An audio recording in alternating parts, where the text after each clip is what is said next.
Hello, I'm Jeremy Vine, and this is Panorama. 10 months on from the killing of Rhys Jones, a murder that opened the country's eyes to the menace of violent gangs, we find a generation growing up with guns. My little friend, like, in a way, like, it's gotten me out of a few sticky spots. Blasted, lad. The police have had to adopt confrontational tactics, meeting force with force. It's simple. They need to walk away from guns. Even former gangsters are trying to turn the tide. Do you want to live or do you want to die? I'd rather not die. And parents fear for the future. They're not afraid to die. They are what they are. It's not going to end. It's definitely not going to end.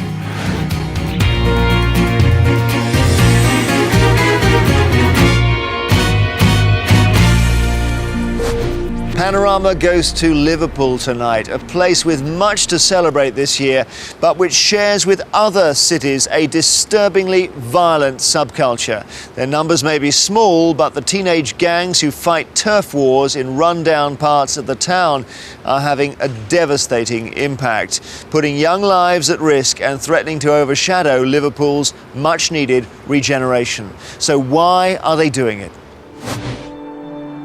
Liverpool, European Capital of Culture 2008.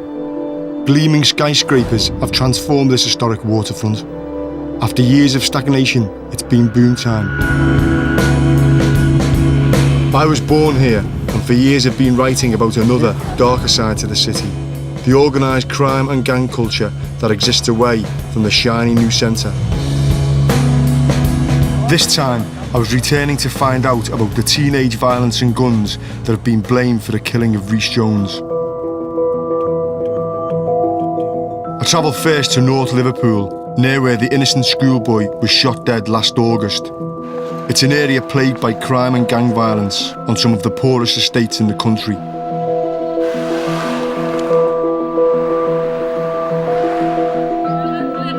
By night, it doesn't take long to find the gangs.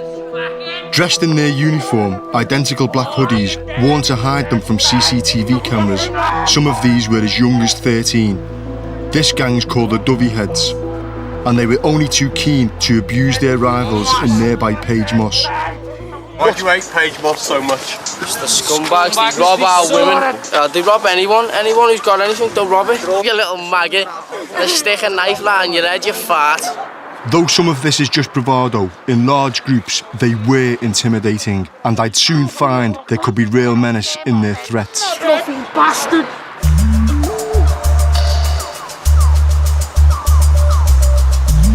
By day, I could see how the different gang areas were right next to each other. On one side of the road was Dovecot, the territory of the Dovey Heads gang. On the other lay Page Moss.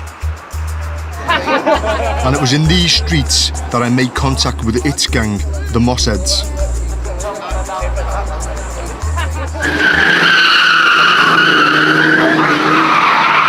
Yes! Most of the gang members were still in their teens, but many already had a string of convictions for serious crimes. Stop the camera! Our leading member of the junior gang is just 14. We'll call him Lee. He's already been sent to a school for excluded children. When I first met him, he'd just been in a fight. How come you've got blood on your hoodie? Did you hit someone? No. I haven't done a thing, lad. Lee was wary of outsiders. He lives with his mum and 4 brothers and sisters. His eldest brother is in jail for attacking someone with a knife.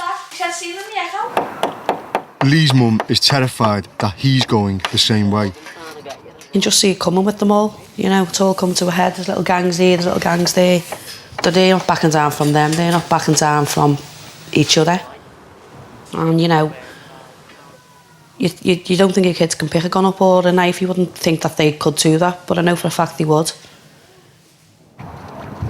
Lee's parents split up 8 years ago, but his dad still lives locally. He says the young gangs have taken over Page Moss, attacking, even burning the homes of those they dislike and driving them out. It's not our area anymore, it's not the adults area anymore, it's the kids area. They say who can come in and who can't come in. If they don't like anyone's face, they make sure he's gone.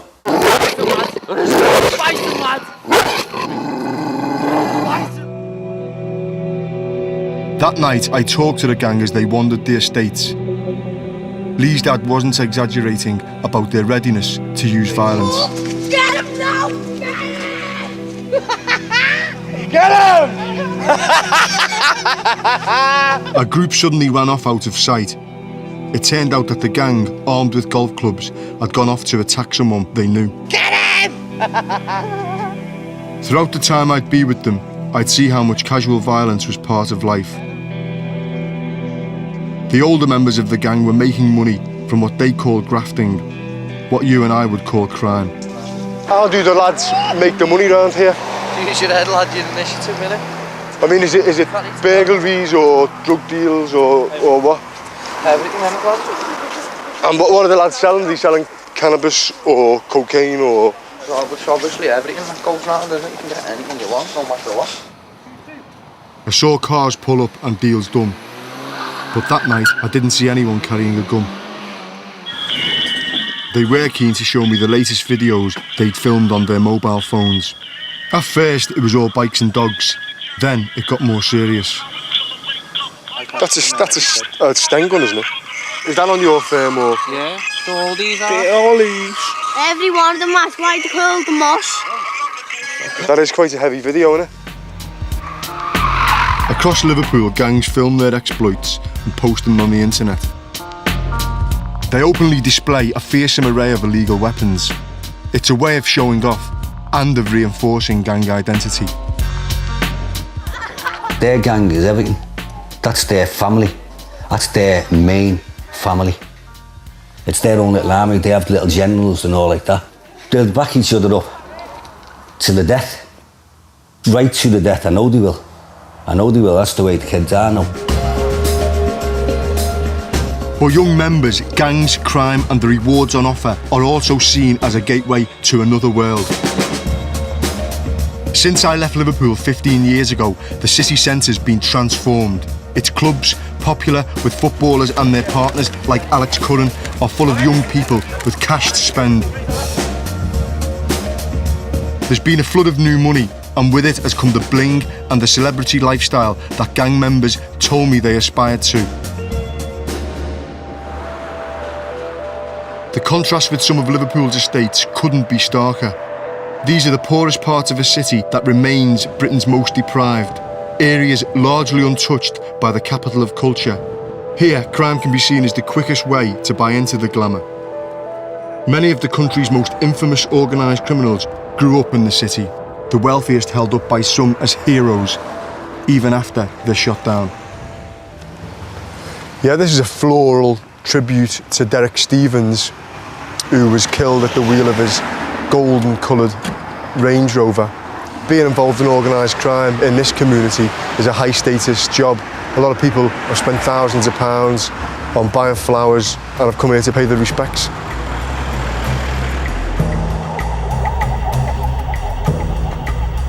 Was it craving this sort of notoriety that made younger gang members turn to guns? Today, even established figures are wary of the new generation. Kenny Rainford is a former gangland enforcer turned security boss and no stranger to violence. But in recent years, he says he's seen the underworld hierarchy turned on its head. In my day, it was very, very rarely heard of that disputes were sorted with a gun. And what's changed? Nowadays, it seems the commonplace. Young gang members tell us that guns are just like mobile phones now. Yeah, they seem to be out there, don't they? They're walking around like two Bob Rockets ready for the fuse to be it. They're so wound up, so angry with life. They're shooting someone's easy way out now. Get a picture of that lad going donkey out of the A few nights later, I met up with Lee and the Page Moss Junior gang at the caravan they hang out in. How you doing? What's going on?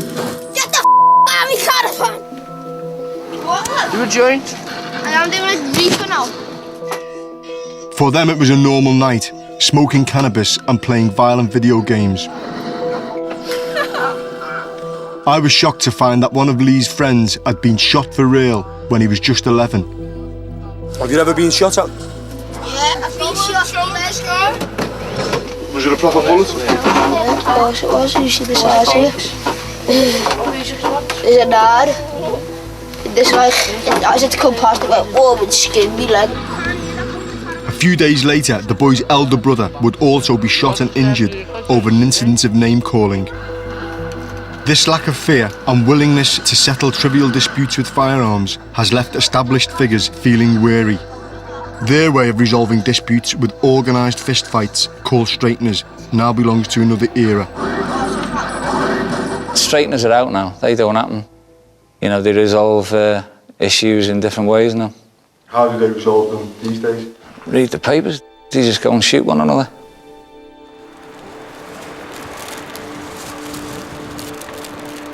More floral tributes on the streets, this time in Norris Green in North Liverpool. The victims of gang violence aren't just the members, it's also their families and communities. I'd come here to meet Donna Smith, the mother of a local gang member. Oh yeah, I'm Graham. You alright? I always thought I'd go before my kids. Never thought my kids would go before me. You know, they took my baby off me. And no mother should have to go through it. No mother at all should have to go through it. Donna Smith's family and friends have come to pay their respects to her son on what would have been his 21st birthday. Liam Smith, known as Smigger, was part of a gang from Norris Green called the Nogger Dogs. 2 years ago, he was visiting a friend at a local prison when a trivial row broke out with an inmate who was a rival gang member. Insults were exchanged, and within minutes, a gunman had been summoned using a smuggled mobile phone. As he left, Liam Smith was shot in the head at point-blank range. His mother found him in intensive care in hospital. Blew 3/4 of his brain out. Never seen blood out of anyone like that in my life. It was like running a tap. I was begging him to wake up.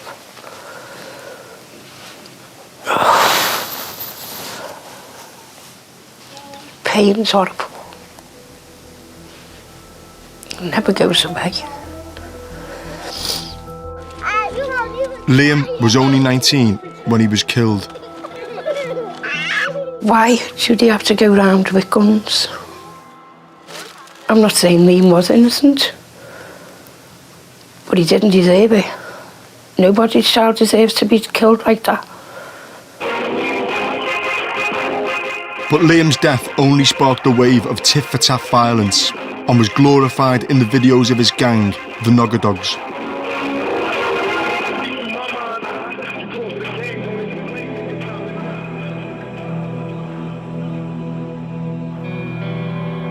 And that night on the streets of Norris Green, his young associates seemed resigned to endless, futile battles over their turf. These streets, I mean, what you can see is boarded up houses and derelict streets. Yeah, that's just a dead place everywhere. Why would you want to defend this part of Norris Green? We're from this part of Norris Green, isn't it? But is it worth dying for or being injured for? Yeah. Yeah, it is, Paul. So you'd spill your blood for Norris Green? Yeah. But there's a whole world out there, you know. You don't have to spill any blood, can you? You can be like every, you know, a normal person and go and get a job. How old do you want to live, mate? But think about it, even if you're not like this, you could still end up shot tomorrow. Like, there's kids like Reece Jones. What did he have to do with it? Nothing. He ended up dead. If you weren't in a gang, you wouldn't have to watch your back or you wouldn't have to watch your mates back. Well, to be honest, I don't even know what to say because this is how we've grew up. This is all we've grew up. This has been our whole lives, hasn't it, really? It really has been their whole lives. In some parts of Liverpool, generations have known nothing but unemployment. Whole families have been scarred by alcohol, drugs and crime. In this damaged world, some youngsters quickly climb the criminal ladder. Through a go-between, I arranged a meeting with an older gang member. I didn't know his name or who he was. In his early 20s, he already saw guns as a part of daily life. It's my little friend, like, in a way, like, it's gotten me out of a few sticky spots. I mean, I'm the oldest out of like a family of 4, you get me? My arm man isn't there and shit, so I've always had to like be the head of the family for them, innit? I had to like step up, innit? And then like take to the challenges and that a bit more to make sure that I look after myself and my family. He provided for his family by dealing cocaine and running prostitutes, but it meant living in fear of his life. So you've got to be permanently on guard and ready to use your gun if necessary. Most definitely, like, you know what I mean? I'm always on the alert, kid. But like, I'm a hustler and I'm a grafter, you get me? So obviously if I'm going in on man's turf, you get me, then there might be a couple of stray licks getting thrown about. Don't want no beef, don't want no trouble and nothing like that, but just seems to follow you in the line of work, innit? Breach!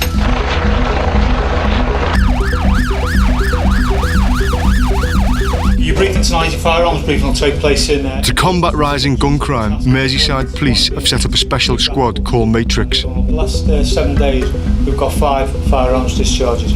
Though violent crime has fallen, in the last 4 years there's been an average of 450 firearms incidents a year on Merseyside. Last year, per head, only Manchester, the West Midlands and London had more. They're ready, they've got the warrant, they're ready to go. Today the Matrix squad is mounting a raid for guns in North Liverpool, trying to target known offenders. What type of gun do you think is in there? Don't know, the intelligence doesn't say that. All we know is somebody has taken a beating. Somebody has then decided to up the ante and has then decided to go to the next option, which for these people is trying to source a firearm. They're able to seize anything they believe might be the proceeds of crime. Tonight, they don't find a gun. They're often buried or hidden in safe houses around the city. But they do confiscate more than £3,500 in cash. It's intended to keep up the pressure on key players. We have warned these people, we have said, we know that you are involved with guns. If you do not walk away from that, we will use certain tactics to disrupt you. And if they want to get away from that attention and that focused attention from us, it's simple. They need to walk away from guns.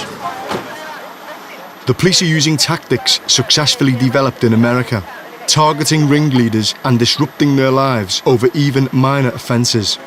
They hope this will reduce gun crime and in turn show the street gangs it doesn't pay. But the cycle of crime and gang violence isn't so easily broken. I do what I do down there because I ain't got no qualifications or nothing like that, you get me? Like, I got kicked out of school innit, when I was 12. I've been to the job centre and that before. All these people want qualifications and that. I'm not going to be no chicken packer and shit like that, you get me? It's just degrading. Not going to catch me doing shit like that when I can do a nice little hustle on my own front door. The gunman told us he was dealing drugs to students, clubbers and other middle-class users, and he said he was making big money. Recent research on a sample of young people in Liverpool found that more than half claim to have taken cocaine. How I live now, like, gets me through, you get me? Like, the end of a week, man's looking to come up with a nice little 4G at least. £4 a week? At least. That's a lot of money, yeah. But it's better than what it would be on if it was working. To combat the armed violence associated with gangs and drug dealing, Merseyside Police have been taking exceptional measures. Using powers of stop and search, so-called Section 60s, as well as massive shows of force to try to disrupt criminals as part of a new operation. We're following a police convoy. It's called Operation Neon. It's like going on the beat, 2008 style. It's a convoy of police armed to the teeth. It will shut down all the plans by the gangs for the night. You can't move guns around and you can't mess about on the corner. The streets are empty. But though the police say they're successful, operations like this are expensive and their effects can be temporary. In some areas, fear and intimidation mean no one dares to involve the police. Instead, powerful local crime families often take the law into their own hands. Lee's father lives in constant fear of reprisal for his son's actions. Now it depends who you're upsetting. Now with the big families, they take it on board and they'll come and see you and warn you. Now if it happens again, that's it, your windows go. If it's dead heavy, as in machetes and all like that, it could come down to a payment. You pay my compensation for my lads for being hurt and all like that. Despite the continued police presence, Lee and the Page Moss gang show little fear of arrest. They openly bait and abuse officers. Here it is. Here it is.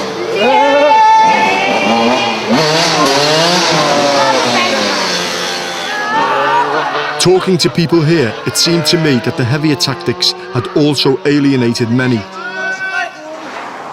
You are the future of this city. It is about friendships. So the police are also adopting a more community-focused approach. You own your own behaviour. You own your own behaviour, okay? Officers like Robbie Pritchard work hand in hand with local schools and other agencies like housing associations and the social services to try to help those families most in need.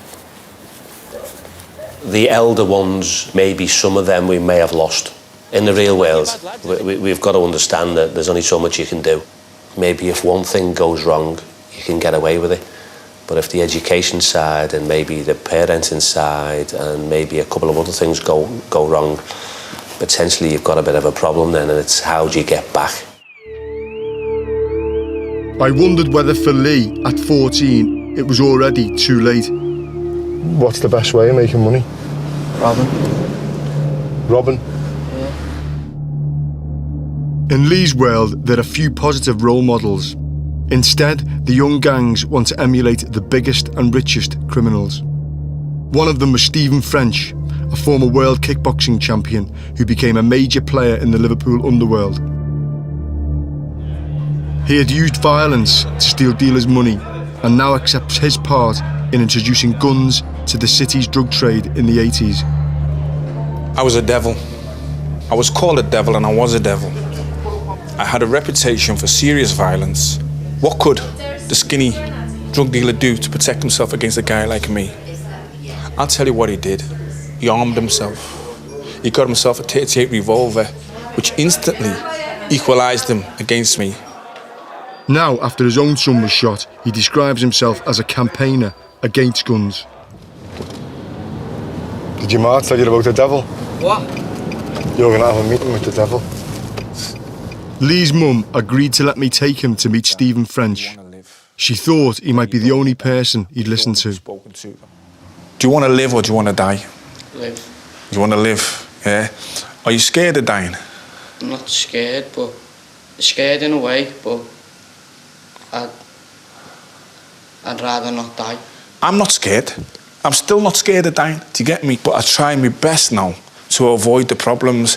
When I was your age, I was well on the road to being into the gangs and all that and doing the things that you're doing. I thought it was great. I thought the lifestyle of a gangster, the money, the girls, was all sweet. But what it is jail, death, despair, and your ma left crying. Do you know what? The one thing you haven't had, right, is one of your crew killed. Do you get me? And you won't know what it's like until it's happened. French lost his partner in crime and best friend, Andrew John, when he was shot after robbing a drug dealer. I'm not saying that you're making it happen. It's just happening to you. Because I know you want better things for yourself, don't you? What these young men lack is self-belief, some development of their own self-worth. They're lacking that, and they get that within the gang. They get that within picking up the firearm. Yeah? That gives them importance, that gives them power, that gives them self-worth. This is the illusion of the gang. You don't want that for you, do you? It's horrible, isn't it? It's horrible even to look at, isn't it? It's just nasty. And the best thing we could do to him is get him a 10 grand monument. Come on, let's go.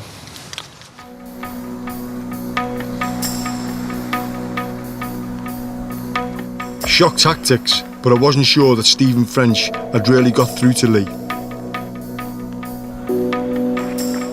And a few days later, there was a new shooting for the Matrix team to investigate.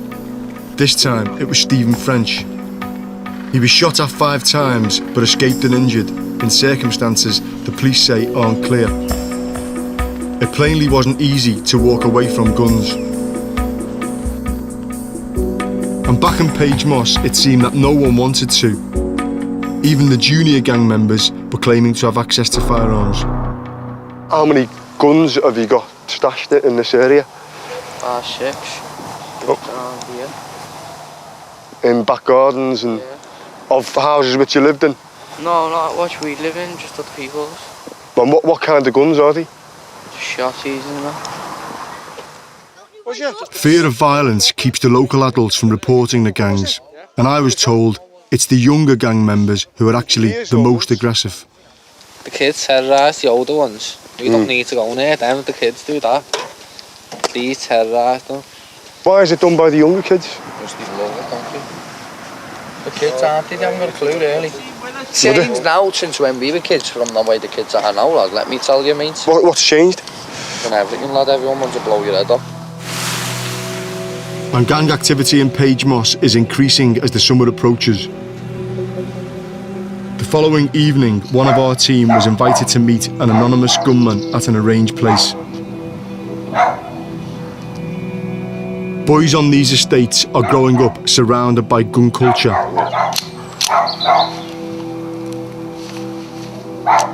I didn't know if the guns belonged to him.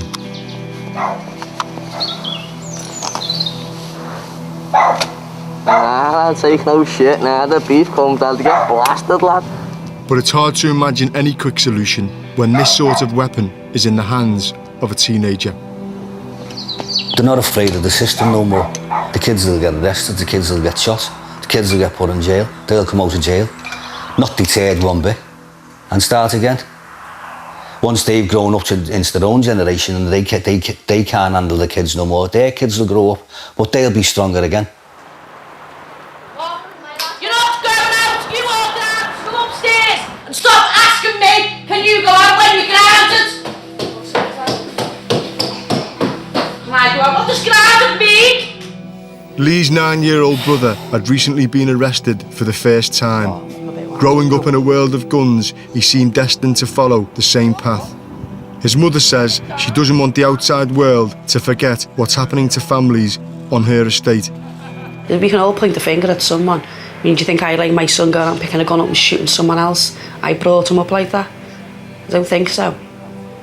You know, people can look into this. People don't live in these estates. People don't see, you know, how we live. There's a lot of other agencies out there who could have seen this coming years ago and got the foot in years ago. And now it's a big deal. Now they're throwing everyone in the deep end. And it's just all going to blow up. Lee's mother ending that report from Liverpool, a city determined to tackle the menace of violent juvenile crime. And we should point out as well that Donna Smith, who was interviewed earlier in the film, has since died. We should stress, of natural causes. Next week, our GP's surgery is going the same way as small post offices, while many doctors say we should fear the latest health service reforms.